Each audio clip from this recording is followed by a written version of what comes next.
Hi everyone, this is Mick here in the Staying Connected group, and welcome and thanks for joining me today.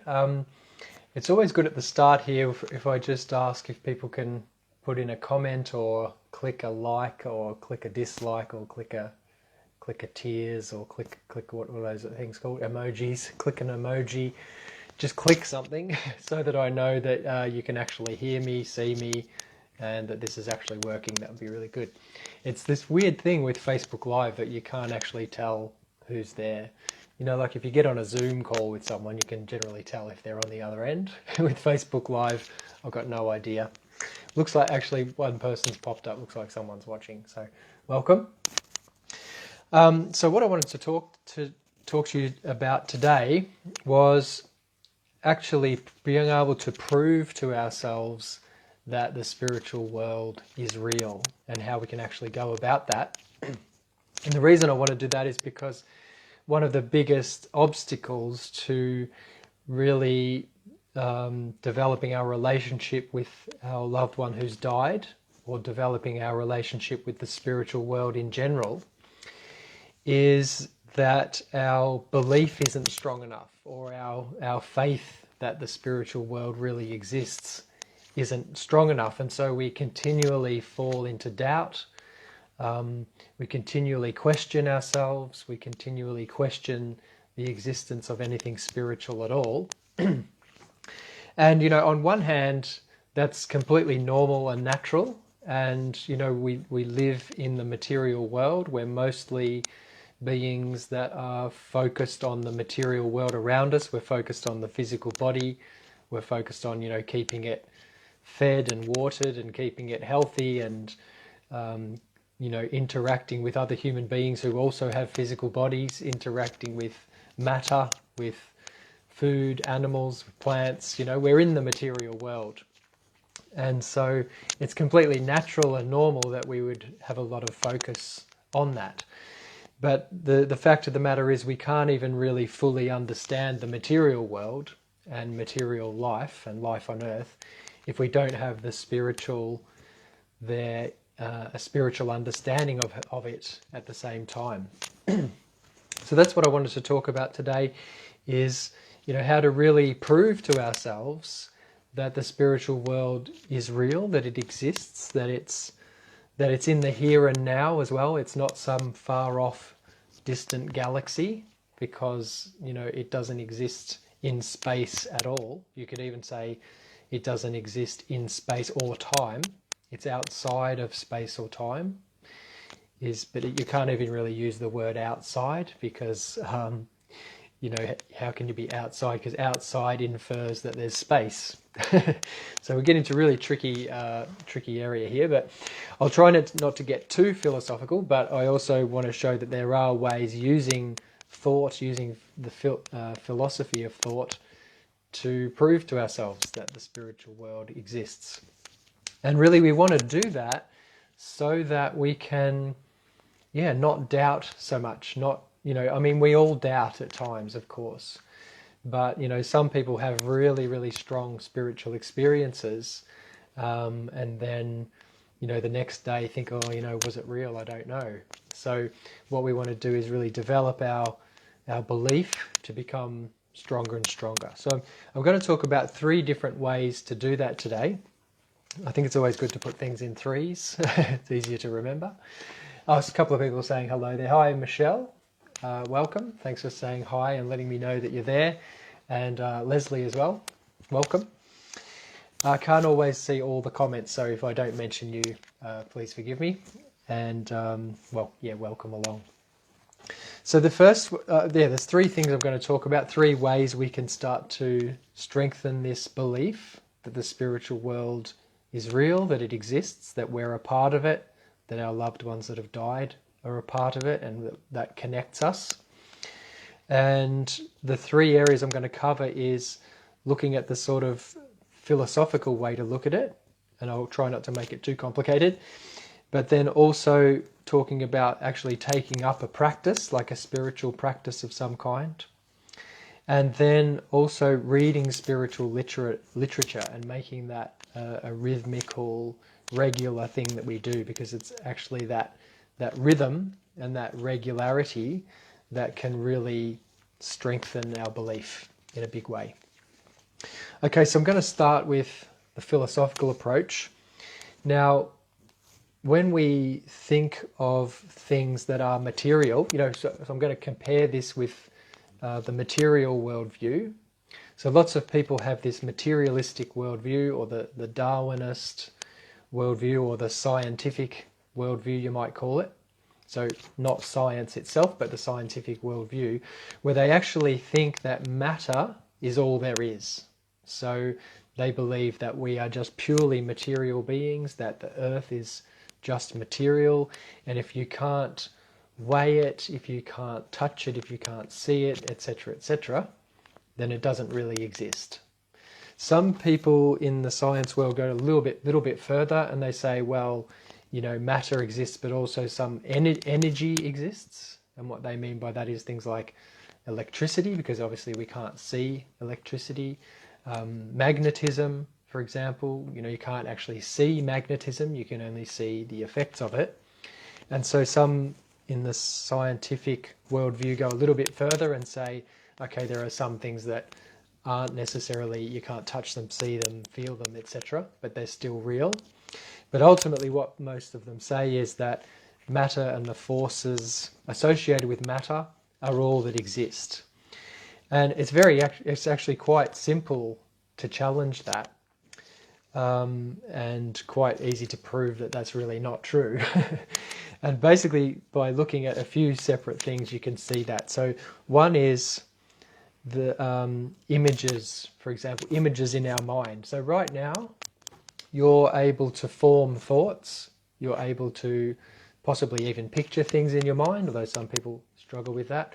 But maybe you have memories as well. Most of us have memories, things that we can remember from the past. So all of those things are not actually material things. When you remember something, an event from the past, or and you picture in your mind what happened way back when, that is not something taking place in your brain.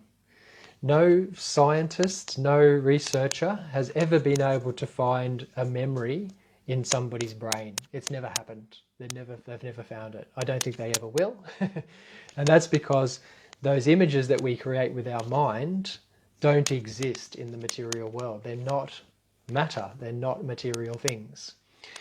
The scientists, of course, can measure the result of those things, or the effect of what we're thinking on the brain and the nervous system, and they can see, okay, this part of the brain lit up on my scanner, or whatever it is that they use, on the CAT scanner or whatever. This part of the brain lit up when they thought about this, or when they worked out a mathematical equation, or when they pictured a memory. So they can see the effect of these things on the brain, on the nervous system, but they can't ever see the things themselves. And just to reiterate, they have never found a memory in a brain. And that's because it's not possible. They're not memories, and images and things that we create in our mind or perceive in our mind are not material. They're not matter.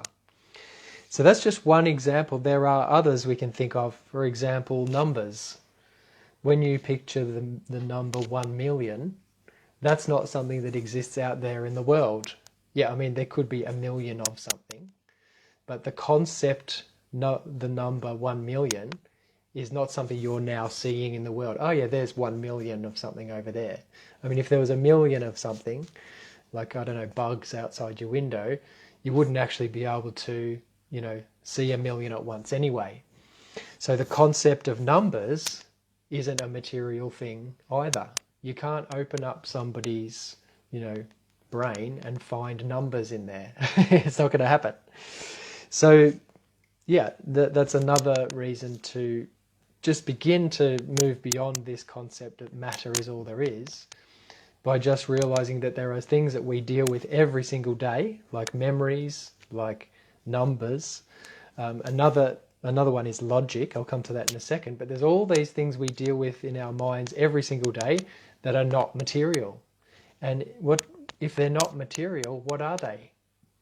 We have to say they are spiritual things. That's our word for non-material or super sensible, or whatever the word is you want to use. Something that's not material, that's not matter, that's not physical, is spiritual.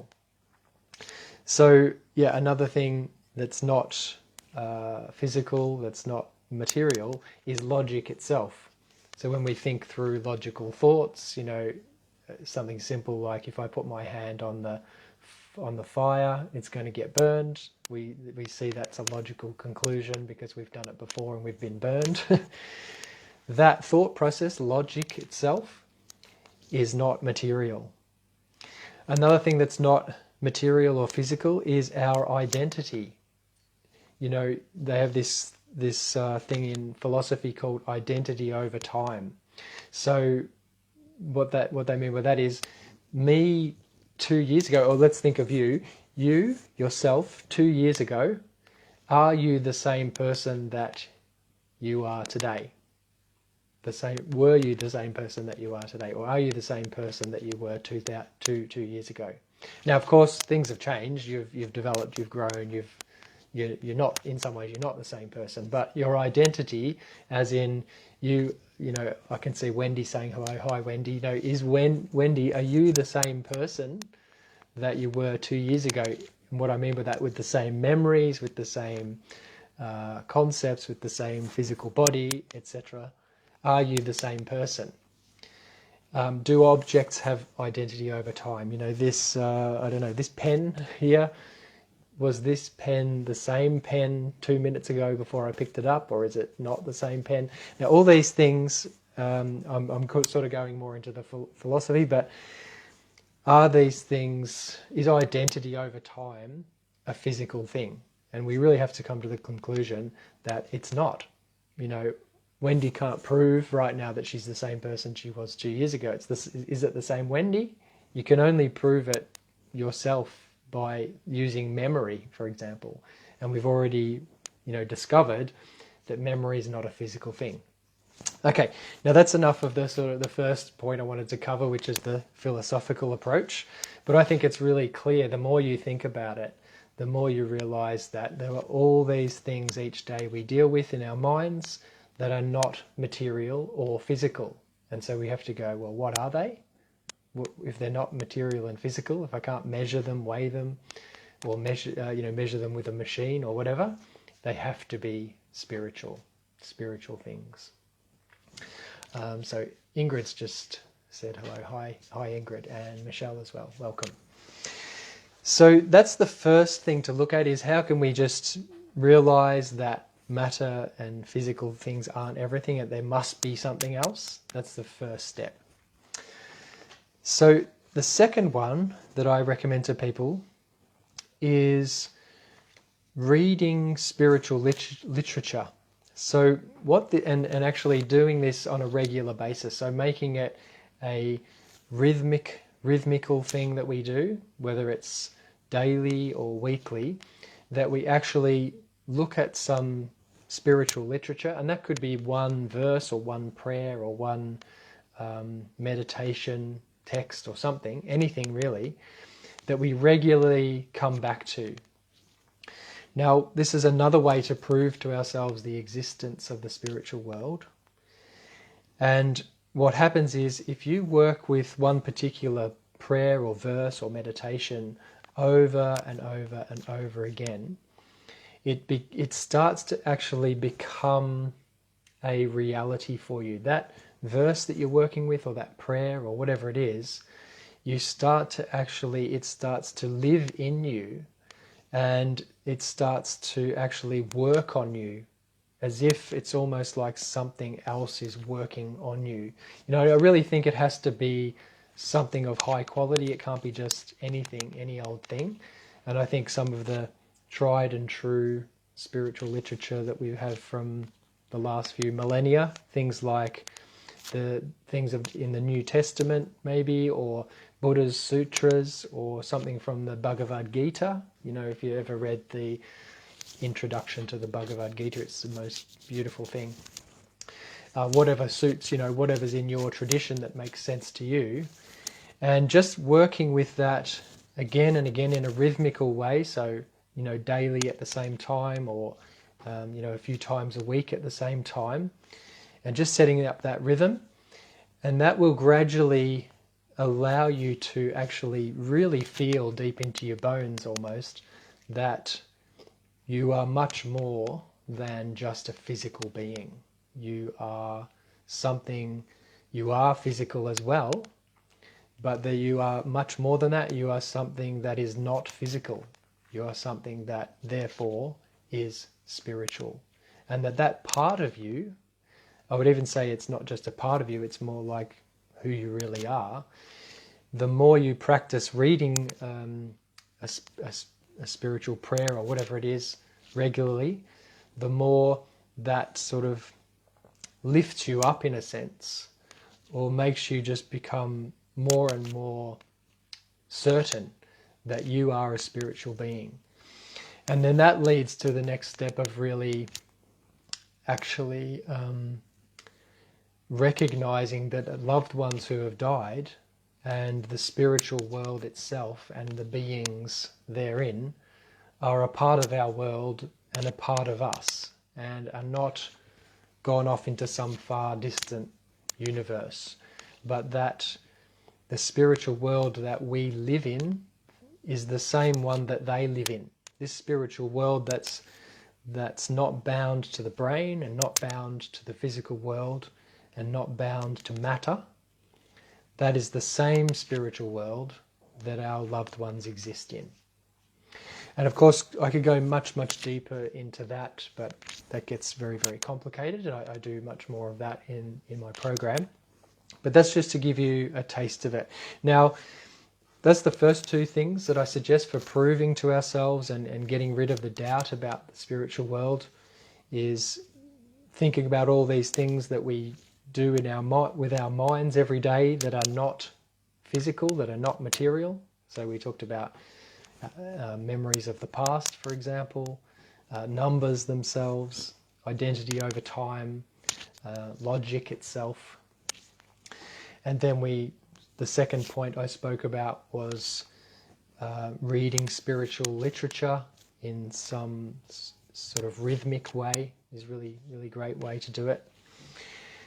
And the third and final one I wanted to bring up today is actually taking up a meditative practice, or a prayer practice if you prefer that as well.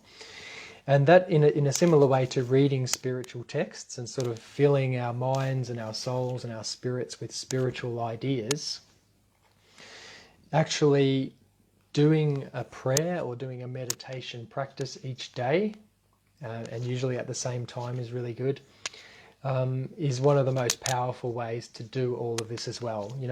We gradually over time, so I think it's around about 22 years since I sort of started meditating, on and off. I haven't been super diligent every single day for 22 years. That would be just an illusion to tell you that. So, but yeah, building in a practice where we actually turn our minds towards spiritual things every day at the same time, and it can be a really short time, over time, over doing that for sometimes months, sometimes it takes years, but you will come to the point where you just know that you are a spiritual being, where you just know that the spiritual world is real, and where you just know that your loved one still exists, is with you, is working with you, is wanting you to grow and develop spiritually, and is wanting you to help them on their continued journey, and is wanting to help you on your continued journey. And a couple of people have told me, and I've read this in different places as well from spiritually advanced people who have said, and this can be a little difficult, I know, because it's not an easy answer when we lose someone, but some people have said that in one sense, just from one particular perspective, the person in a way left the earth early, or left the physical body early, in order to actually help us to develop further spiritually. That's just one way to look at it. Now I know that's can be a kind of an out there idea, and I don't mean to say in any way that should mean that we don't grieve or we don't feel bad. Oh yeah, because it's just all okay, it's just all for a reason. Now, it's helpful to start to think towards that, but you can't just jump there, of course, as most of you in this group know who've lost someone. It's something that's gradual, it's something that we need to work at, and it's something that we need to commit to as well. And that's how we'll get to this point where we really prove to ourselves that the spiritual world exists, that we are spiritual beings, that our loved ones are spiritual beings, and we are working with them and for them, and they are working with us and for us, and for the whole spiritual aspect of the earth, and even further than that, for the whole spiritual aspect of the cosmos, if you want to put it that way. So that's what I wanted to bring to you today. I hope I rambled a little bit at the start with the philosophical stuff. I'm not a philosopher. I have an interest in it, but I'm not very skilled. So I hope all that made sense. Thank you for tuning in. A couple more people I can see saying hi there. It's Jean and Kerry. Welcome. Thank you for watching. And hi to everyone who's going to be watching this in the replay later on. The replay will be available for a little while. And like I usually say at the end of these talks, if you're really wanting to go further with this idea of developing a relationship with your loved one, then I offer a free session where what we do is we look at where you're at the moment on with your grief journey or with your spiritual life in general, where you ideally want to be, and then if I'm the right one to help you to get there, then I can show you how I do that and what I do and how it works. And if not, that's also okay. So please feel free to book in for that session. I'll put a link in the title of this video so you can see how to get there. And otherwise, thank you very much for tuning in, and look forward to being with you again soon. Also, I was going to say, just feel free to ask questions in the group as well. I can't always get there to answer them because sometimes there's so many comments I can't get through them all. But do ask them, and then I sort of get the questions together and try and answer things in the talks when I come back. When I come back on, I mean, yeah. All right, well, thank you very much for listening, and really look forward to seeing you again soon. Okay, take care. Bye for now.